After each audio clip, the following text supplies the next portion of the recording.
and welcome back to our final segment this morning. We have with us online Kalilah Reynolds. She is the business editor of the Nationwide News Network. She's also the producer of Taking Stock on YouTube.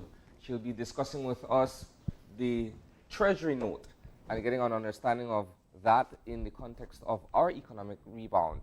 Good morning, Kalilah. Morning, Isani. Morning, Marlene. Morning, Belize. Good to see everybody. All right, it's nice having you with us this morning. Yeah. We're getting into a rather new topic, considering that this is a first for Belize and the government in moving in this particular direction. Let's begin by perhaps breaking down what the actual treasury note is for persons who may not understand its definition and its purpose.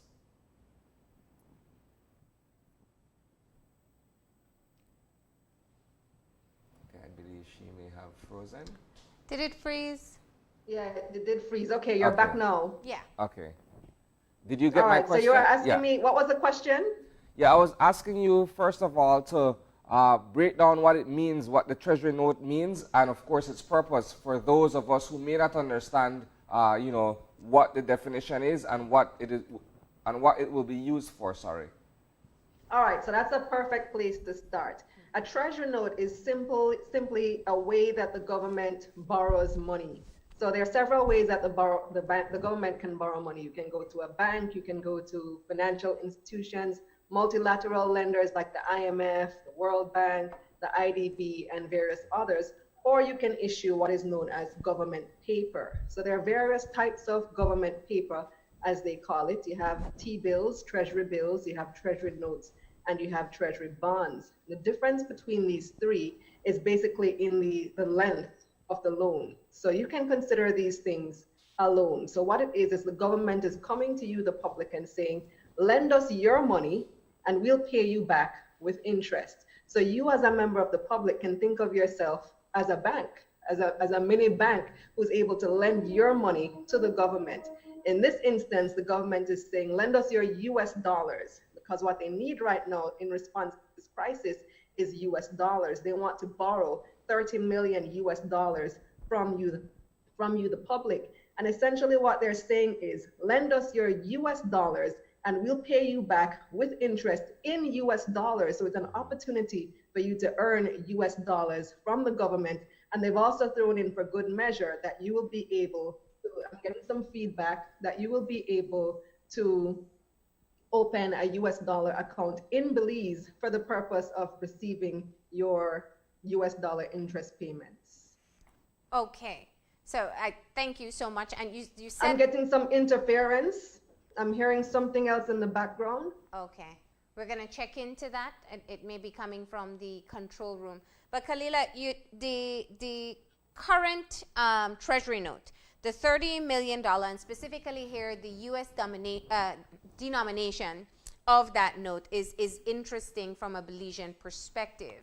The Prime Minister has noted, and I think the latest release from Central Bank has said there's been much interest. From a person who has a U.S. account or U.S. currency, how does this deal fare off? Is it a good opportunity? I'd say it's a good opportunity for you to invest your US dollars if you have US dollars. So what I heard in the Prime Minister's message is that they are targeting Belizeans who have US dollar accounts abroad. So let's say you, Marlene, you went to the United States for a summer vacation and you were able to open up a US dollar account.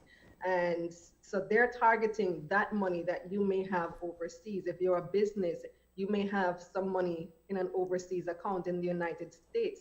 I think the diaspora would be a good target market for this as well. So Belizeans living abroad can invest their money back home in this US dollar investment there in Belize. So what happens is that if you have access to US dollars in a US dollar account, they want to borrow it and they're going to pay you back with interest in US dollars at the rate of 6.5%. If your US money is in a savings account in the States, you're likely not going to be getting a high interest rate. In fact, the interest rates are probably less than 1%. So you're probably going to be paying more in fees to the bank. So they charge a monthly fee or an annual fee or whatever it is, or transaction fees for when you use the ATM, for example, or make transfers, you're probably paying more to the bank in fees than you are getting back in interest. So this is an opportunity to earn interest on your money. And I know that we don't have much of an investment culture in Belize. Yes. We know about savings, we know about savings accounts, but there are not much opportunities for legitimate investments. We don't have a stock exchange, for example. So there are limited things for you to invest your money in. This is one such that the government is offering if you have US dollars available. Legitimate US dollars, by the way. I'm glad you bring that up, because that is, I think, a part of the conversation that people are having. One, if somebody's holding on to US cash in country, or if they do have a US account, which kind of has been a part of the culture, but technically should not be. You're asking people to then put that money with the central bank, at least for a period of time, and under what regulations as well.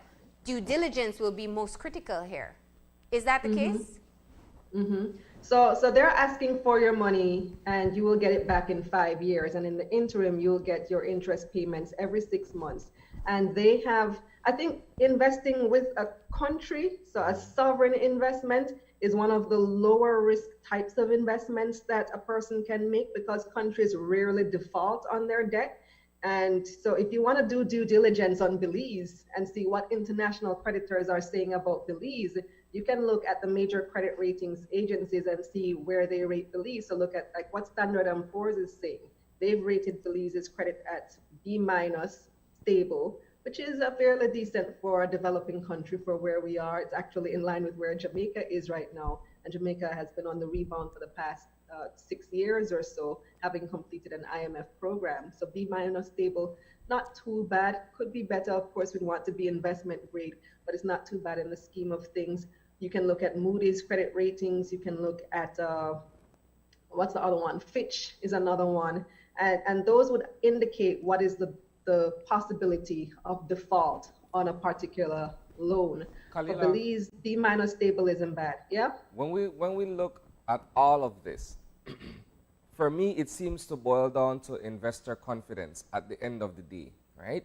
So that whomsoever is sitting on $1 million US cash that says, you know what, I can come to Belize or have my money invested in this particular program, you are looking at someone who has to have all the assurances that, notwithstanding, for instance, the super bond, notwithstanding any other external debt that the country has incurred, that you will be able to get back your money within the period of time that has been expressed, and of course be able to collect comfortably the interest that has been pegged to the money that you're investing as well. Correct? Absolutely. It does boil down to investor confidence. And let me just stress here, like I always stress in all my videos on YouTube, I'm not a licensed financial advisor. So don't take this as me saying, go invest in this treasury note. So just to make that clear, this is something that you want to discuss with actually a licensed financial advisor, your banking professional, and get their professional opinion on it. I'm a journalist who reports on these matters, and I look at the pros and the cons and try to explain in simple terms, in simple language, what it means. So yes, Isani, investor confidence is extremely important in something like this. And I imagine that's why they've set the interest rate at 6.5%. I noticed that the opposition was stirring up some stuff saying that 6.5% is pretty high, is a fairly high interest rate. Well, the interest rate that they're offering would be an indication of what the market thinks is their capacity to repay. So if there is some wavering by the market, by persons who may want to buy into this treasury note, they have to offer at a fairly attractive interest rate to make it worth people's while. So that's why the interest rate would be set at about 6.5%, which in terms of commercial borrowing for the government of Belize is not bad. I think it would be among the lower commercial rates that Belize would be accessing at this time at 6.5%. I haven't looked at our other debt to see what interest rates those are at. But like the opposition noted as well, compared to what's available right now because of COVID, it would be on the higher side because of COVID. There's so much multilateral lending available. But I do note that we're getting money from the IDB, we're getting money from the World Bank, we're getting money from, Prime Minister Barrow said, from OFID as well, which is the OPEC Fund for International Development, and other sources, 100 million US coming from that, but they need more. So they want this 30 million to come from you, the public, from members who have that money abroad in bank accounts. Yeah. So I appreciate what you're outlining there, because it brings clarity to what was meant when they said that the note is expensive. It's not expensive for the people who will purchase the treasury note. It's expensive for the Belizean. For the government. Yeah, right. for us who pay it back. In taxes. Mm-hmm. So let's look back at you said you like to weigh out pros and cons. Let's look into some of the opportunities here. One of the first ones you said was, you know, your U.S. account is probably losing money with such a low interest rate and bank fees. So here's an opportunity to make some money with interest. Talk to me about some of the other pros and possible cons as well.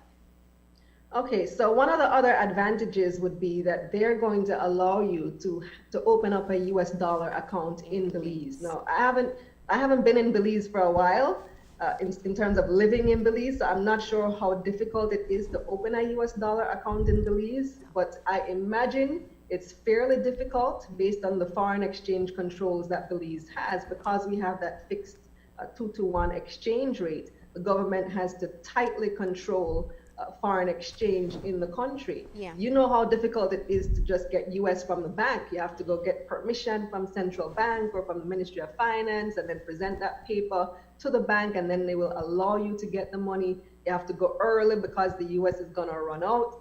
So I imagine that it's fairly difficult to get a US dollar bank account in Belize as well, given those foreign exchange controls. Yeah. So one of the advantages would be the opportunity to get a US dollar bank account in Belize. They're going to allow that. Okay, we've lost the audio there for a second. Let's see if we can get you back. You hearing me now? Yes, we can. Okay, yeah. I'm not sure what point you lost me. Up until the opportunity to get a U.S. bank account in Belize. Okay, I think I was wrapping it up right there. Yeah, okay. So that's the advantages that you have in being able to buy into the note. The 6.5 interest rate and the opportunity to open a U.S. denomination account in Belize. So what are some of the disadvantages?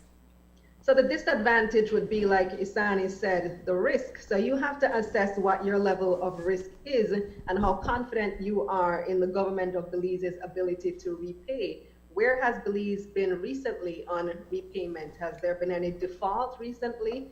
What do international credit ratings agencies say about Belize?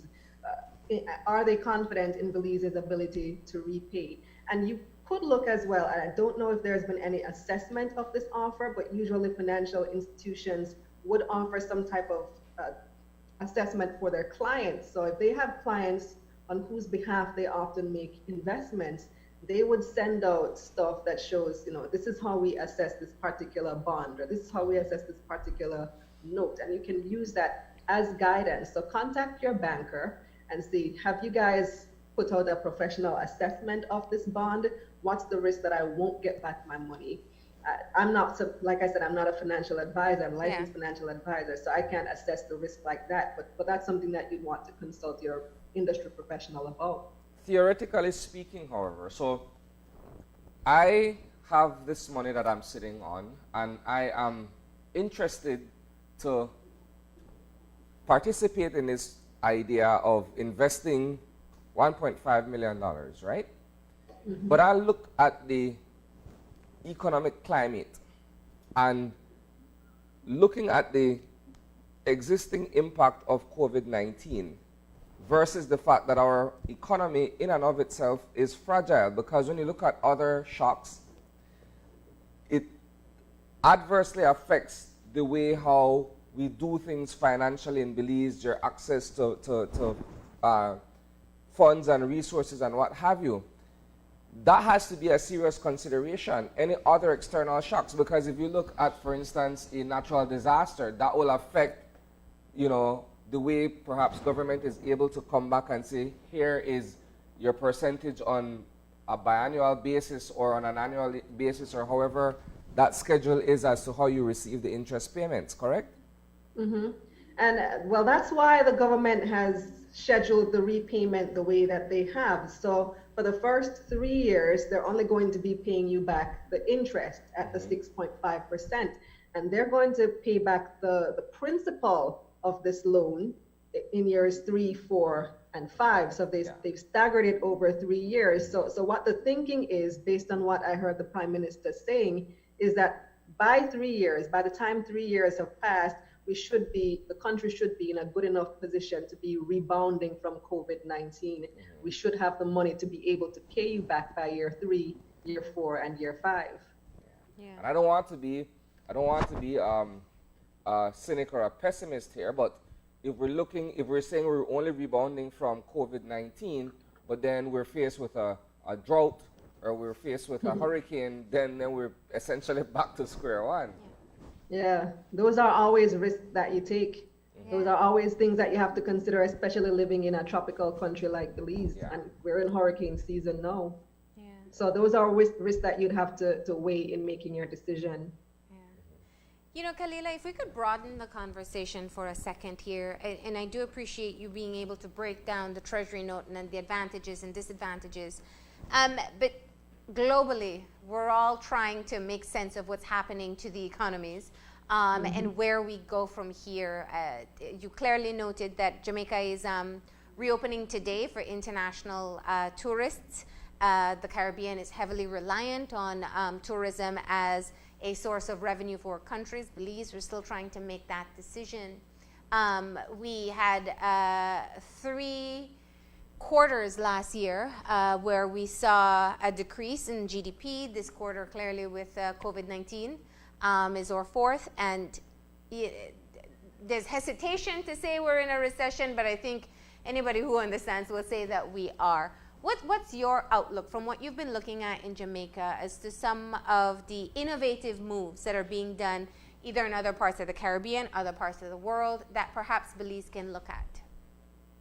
Yeah, so I know that Belize has been slow to reopen, and the debate has been ongoing all around the world. In Jamaica, it's taken some time as well, and there's been a heated debate about whether the country should reopen, to what extent the country should reopen. Even today, when I had a discussion with the tourism minister, Edmund Bartlett, this morning on my program, I just finished my radio program here in Jamaica and nationwide, and there's still controversy about that decision to reopen and the testing that will be required of tourists. Should you test all tourists? Should you not test all tourists? Does it make sense to put tourists in quarantine? Because as we know, there in Belize too, you had ship workers, for example, returning home after an extended stay, on the seas, and they put everybody in quarantine, which they did here as well in Jamaica. But is it practical to put all your tourists in quarantine for 14 days when the average vacation probably doesn't even last 14 days?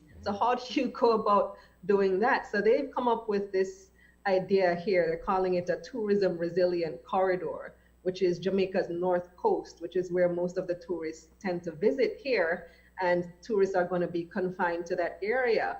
But I don't know that that really gives everybody a sense of calm, because you still have a lot of Jamaicans who live on the north coast and who, serve tourists, who work in the tourism industry.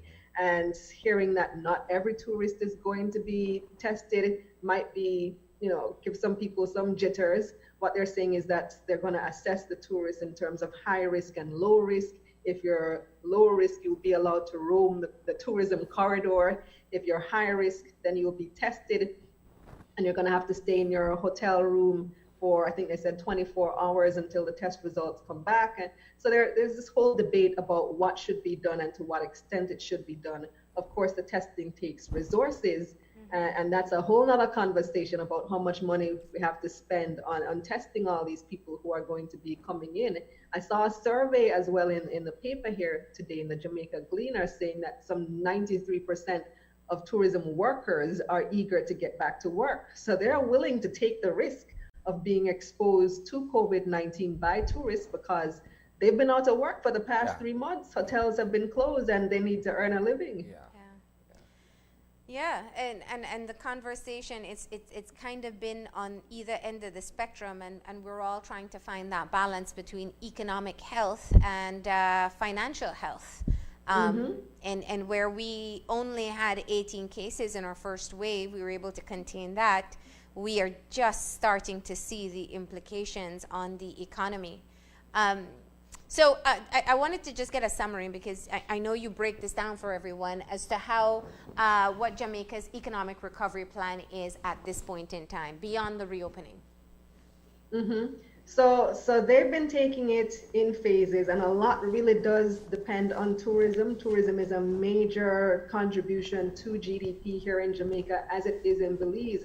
And when you look at all the various industries that depend on tourism, it is such a pivotal part of the puzzle that needs to get back on stream as quickly as possible, with health considerations, of course. And that's because you think of the agriculture industry, for example.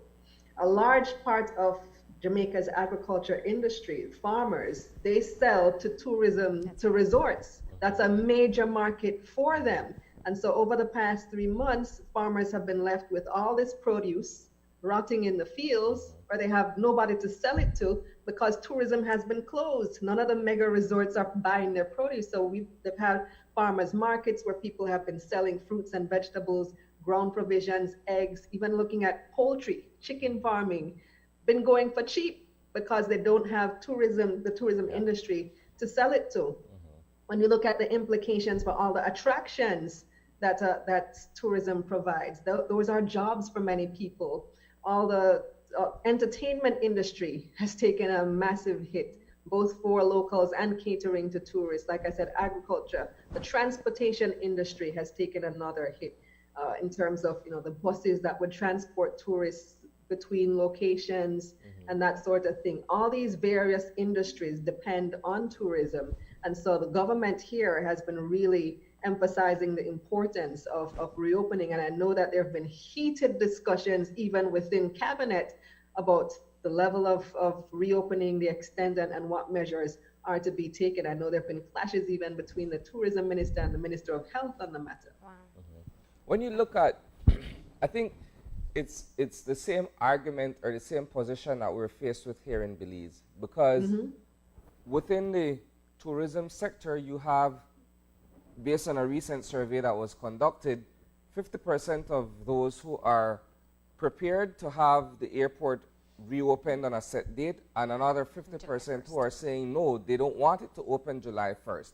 But wow, down the middle. Yeah, it's split down the middle. But practically speaking, however, I've also heard this particular school of thought that suggests not because we're opening July 1st means that there's an entire wave of visitors who are ready and sitting with a ticket prepared to come to Belize.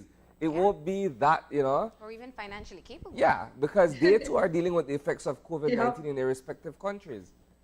That's absolutely true. That's a point that I was making myself last week on my program. I was saying, even if we reopen the borders, and when we reopen the borders, it's not like there's gonna be this rush of tourists rushing to come.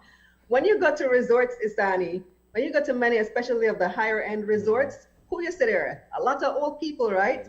Lots of elderly people, because they're the ones who have the time and the money to travel. Lots of pensioners and elderly people are also the ones who are at the highest risk for this disease. And so they are not going to be too keen on traveling right now anyway. But there is some level of interest.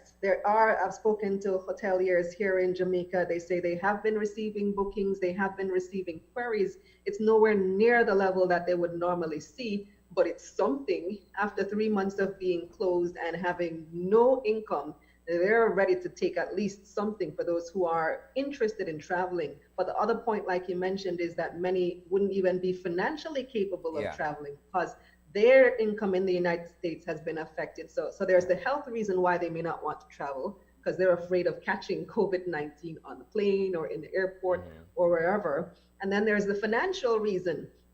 They might be backed up on their bills for the past 3 months. They have to now catch up because they didn't have an income or had limited income over the past few months. But then we're here And then the irony of it is that we're still looking to tourism and the reopening of the airport as this great white hope. Yeah. that you know, once we do so, everything will go back to normal from an economic standpoint, which doesn't seem realistic at all.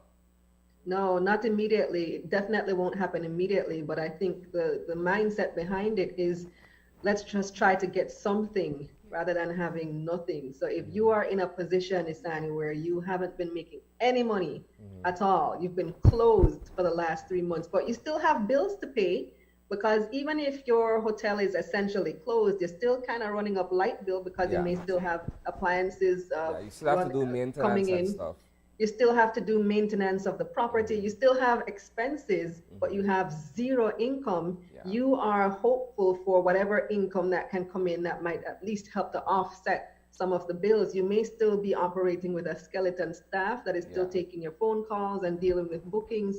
So you're looking for at least something, even though you know that it's not going to be the full extent. I think one of the requests that's being made from one portion of the tourism sector is looking at trying to get access to low-income, long-term loans, to get one of the IFIs to provide an instrument to somewhere like DFC, where the tourism sector can take advantage of that. Has Jamaica moved into any kind of stimulus or assistance to members of the tourism sector? Yes, so they have offered something called an entire program called the CARE program, where they have given members of the public who applied, who've lost their jobs since March 10, which was the date of Jamaica's first COVID-19 positive case. So if you lost your job, you could apply to the government's CARE program.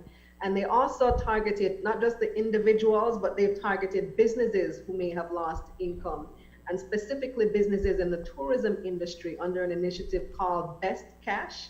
I forget what Best, B-E-S-T is an acronym stands for, but that one was targeted specifically for those in the tourism industry. So they were able, what the offer was is that they said, if you are a tourism business and you're considering laying off staff, we're going to give you this money to help support you paying your staff. And then the other one was for tourism workers who had lost their jobs, so they would be paid directly by this government stimulus. There were several levels of the CARE program. So you had Best Cash, you had Set Cash, you had compassionate grants. There were several different categories of grants, some of them targeted directly at the tourism industry. So some were unemployment benefits and some were stimulus packages to the tourism business itself. Right. Interesting. I think what this entire experience has taught us as Belizeans is the need for economic diversity.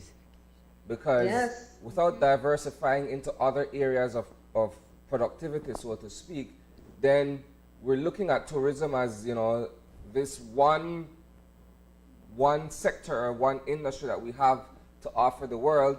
Whereas when we're experiencing this particular shock, where tourism was the first to go down, we're still somewhat deficient in other areas of productivity because we didn't take enough time to build and invest in those other areas.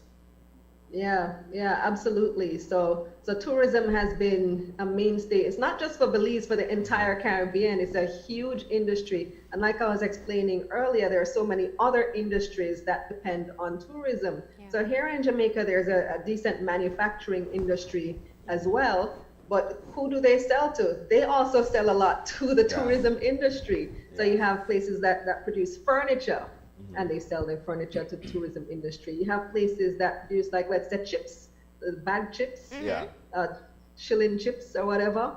They sell a lot to the tourism industry. Or they may be selling to schools, and schools have been closed for the past 3 months. So they've lost business, and a lot revolves around the recovery of that industry, even if not directly, indirectly. But Marlene raised another point that I wanted to respond to as well. He spoke about getting access to low-cost financing from multilaterals for on-lending to set a DFC, which would be a great idea. I don't know what the government's plans are for the 100 million that they're borrowing from the various multilaterals. I was surprised that Belize hasn't approached the IMF for funding, because the IMF has something called the Rapid Financing Instrument, the RFI.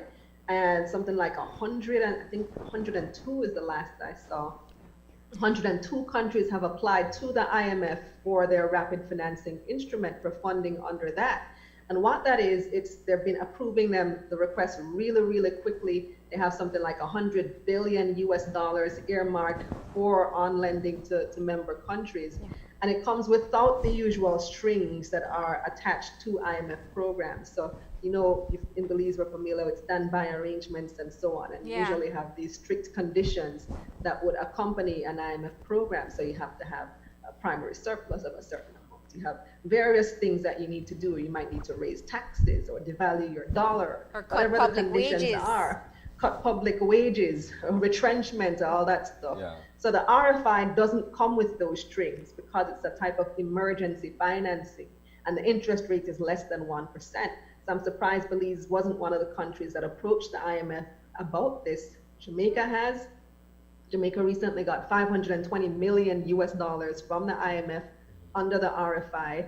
I know Barbados was recently approved for it as well, so too the Bahamas, and several countries around the world. Like I said, 102 last I checked had applied.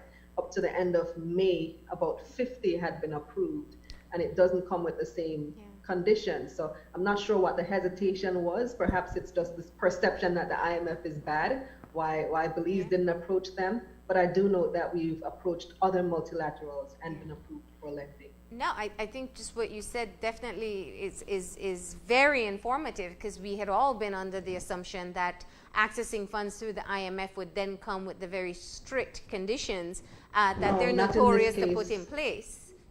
Not in this case, no, it doesn't come with those conditions. All right. Well, Kalilah, we are out of time, but we are so grateful that we were able to work out this time slot with you.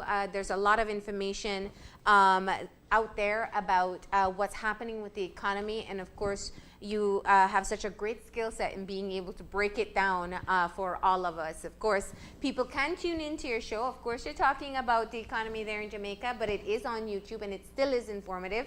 Tell us a bit about how to stay in touch. YouTube.com/Kalilah Ray. So by the way, since I left Belize, I get married. So I'm not Enriquez anymore. My last name is Reynolds. No. So the Ray would be R-E-Y, and you can watch all my videos there. It's free, of course. It's YouTube. And, you know, go on Money Mondays playlist or Taking Stock playlist, and you can get updated on the latest business and finance information from Jamaica and the wider Caribbean. I do cover Caribbean topics sometimes too. All right. Thank you so much, Kalilah. Do take care. You too. Stay safe. All right. And there you have it. That was our breakdown with Kalilah Enriquez Reynolds. Of course, she's the producer of Taking Stock on YouTube and also business editor at Nationwide News Network.